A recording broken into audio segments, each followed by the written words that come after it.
Welcome to History's Declassified Economic Survival Guide. Today we will be reviewing the different economies of societies during the post-classical age, the classical age, and the foundation period. Hi, I'm back, and I'm Mr. Calvin Angleton. Now, could you please tell me about the effects of economic strategies between China and Korea in the classical age? Well, the economic strategies that Korea shared with China was through tributary relationships, and through these tributary relationships it spread China's political systems, like how they use the civil service exam, as well as their culture, like Chan Buddhism and Confucianism. And this is all a result of economic strategies that were in the form of tributary relationships. Very interesting. Now back to you. Now we're here with Nate at his house. Hey, Vsauce, Nate here. Have you ever wondered about the labor systems in Eastern Asia during the foundation period? Of course you have. Let me tell you about it. They used these labor systems when they were creating their infrastructure and their grand structures because they needed people to build stuff. However, these labor systems were soon outed for new ideas about it, like slavery. Now we're going to go to the actual East Asia to tell you more about the society during the classical and post-classical times. Oh no! I've lost Rory! Let's hope they didn't land in China, Vietnam, or Korea. The classical age in China was greatly impacted economically by the Silk Road's trading system. It was the main trading system of the time, and it connected China all the way up to Rome. This greatly affected the cultural diversity of Afro-Eurasia, bringing in religions from everywhere. Christianity, Manichaeism, Islam, Buddhism, Hinduism, and many others spread everywhere, and it's seen greatly today. As for the post-classical era in East Asia, well, China, as you probably know it, Buddhism affected the economy in China with their big temples. Like, they were pretty big, and they were everywhere. They had farms where they could make food, because what else would you use a farm for?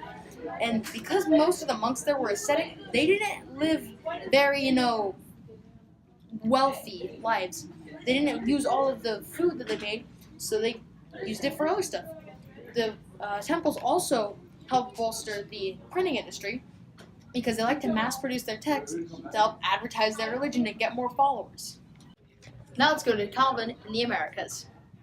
Thank you, Nate. We're here with August in the Americas during the foundation period. Now, August, how has the economic systems of the Americas impacted the ideology? Well, I'm glad you asked. In the Americas during the foundation period, their reliance on maize to kind of boost their agriculture carried over into their belief systems and their ideologies, because the maize that they cultivated was also worshipped, and they thought that the gods controlled the maize down on the ground as well as the people around them, because they thought that they were made out of maize and water. All right, now let's go to Nate in Southwest Asia. Thank you, August, for that insightful information. I'm Nate, and I'm here with Leif in Southwest Asia. Now, Leif, how did different economic strategies impact Southwest Asia during the classical age? Okay, so the Achaemenid Empire in classical Southwest Asia developed infrastructure, which was like roads and bridges.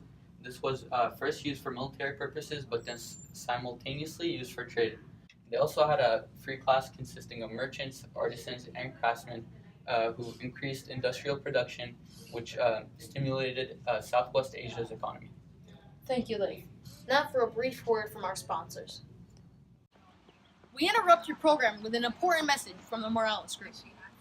Grades in F can't get work done on time? Don't worry about it. We got your partner in crime. It's called the Program. You gotta browse and scan the Program. You be a Renaissance man. The Program. You do the careful read. The Program. You'll be in the lead. The last few steps before you go. Take some notes. Now you're a pro. With all this knowledge, you gotta tag and review. This prevents the facts from going askew. Now it's time to take the test. Don't worry about it. You'll be the best. You walk into class and you know what to do. You hear those last words. Morales loves you. Question 50. Now it's all done. Grade page loading. Could this be the one? Finally, it's loaded 100%. Hey, now when you're older, you can pay the rent. All thanks to the Program. Welcome back from break. I'm August Hamill, and you're watching History Live. Now, Mr. Kasadish, how has the Byzantine economy affected other societies in the post-classical age? Well, Byzantine, they had affected Kiev and Russia by trade when they had brought Orthodox Christianity into it. Now, at first, Kiev wasn't really too keen on it, but Vladimir, one of the princes, he had got into it and converted, and he had imposed this onto all of his subjects. And soon enough, they had also traded with other regions in Russia, and it had spread even further. Back to you. Hi, I'm Calvin Ingleton, and this is Leith Mara, and we're in Sub-Saharan Africa. Now, Leith, how did the technology in Sub-Saharan Africa affect the globalization and economic production during the foundation period? Okay, so in sub-Saharan Africa, the Bantu showed readiness to migrate and travel, which they did by using canoes going up and down rivers to travel quickly and efficiently. They also traded with forest people who they gave stone axes and also pottery, and in exchange they got meat and honey and other forest products. All right. Now let's check the weather. Yep, and here we are in India, and because it's spring and the monsoons are coming in, it's been a little rainy out here. Back to you, Nate. Hello, I'm Nate, and I'm now here in South Asia to explain to you the classical economy of India. One of the economic strategies that they used was controlling the Taxila at the end of the Khyber Pass. The Silk Roads passed through everywhere above them, and they had to get down south into India somehow.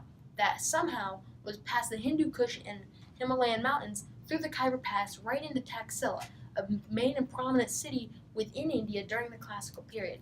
This allowed for them to control any trade going into the region and going out of the region, giving them a lot of profit. They also used the monsoon winds when they blew northeast to get from South Africa up to India, and they also went southwest in the fall and winter to get down to South Africa, and came back up during spring and summer when they blew back up this way, which brought the rain that was mentioned earlier. Now let's go to Leith. in Oceania. Thank you, Nate. This is Leith, and this is Belvin, and we're in Oceania. So, Belvin, how did technology affect economic production and globalization for Foundation Oceania? Well, the people from Southeast Asia were able to settle in New Guinea, and from there they were able to travel and settle further in other parts of Oceania. And also the Austronesian people used double-hulled canoes, which were able to support a larger cargo, and this larger cargo facilitated maritime trade, which stimulated the economy of Oceania. Thank you, Belvin. Back to you, Calvin. This concludes History's Declassified Economic Survival Guide. We'll see you later.